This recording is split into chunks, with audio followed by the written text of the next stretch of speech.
Kulasekarapattinam rocket ஏவுதளத்தில் இருந்து ஆண்டுக்கு 25க்கும் மேற்பட்ட செயற்கைக்கோள்கள் ஏவ திட்டமிடப்பட்டுள்ளதாக இஸ்ரோ தலைவர் நாராயணன் தெரிவித்துள்ளார்.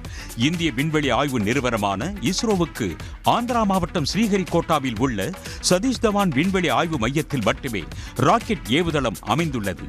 இரண்டாவதாக தூத்துக்குடி மாவட்டம் குலசேகரன்பட்டினத்தில் ராக்கெட் ஏவுதளம் அமைய உள்ளது. இப்பணிகளுக்கு அடிக்கல் நாட்டிய இஸ்ரோ தலைவர் நாராயணன் 100 கோடி ரூபாய் செலவில் இந்த ராக்கெட் ஏவுதளம் அமைய உள்ளதாகவும், அடுத்த ஆண்டு டிசம்பருக்குள் கட்டுமான பணிகள் முடிந்து இங்கிருந்து 25க்கும் மேற்பட்ட செயற்கைக்கோள்கள் ஏவ திட்டமிடப்பட்டுள்ளதாகவும் கூறினார். இப்போது இன்னும் 1 வருஷம் 4 மாசம் அதான் எங்க டார்கெட். வெற்றிகளில் எல்லாம் முடிச்சிட்டு அடுத்த வருஷம் ஒரு கடைசி 4th குவார்ட்டர் அந்த டைம்ல ராக்கெட் இங்கிருந்து அனுப்புவதற்கு நாங்கள் திட்டம் போட்டுருக்கோம். 3 மாதங்களுக்குள் ஒரு சிறிய ரக ராக்கெட் ஏவ திட்டமிடப்பட்டுள்ளதாகவும் இஸ்ரோ தலைவர் நாராயணன் தெரிவித்தார்.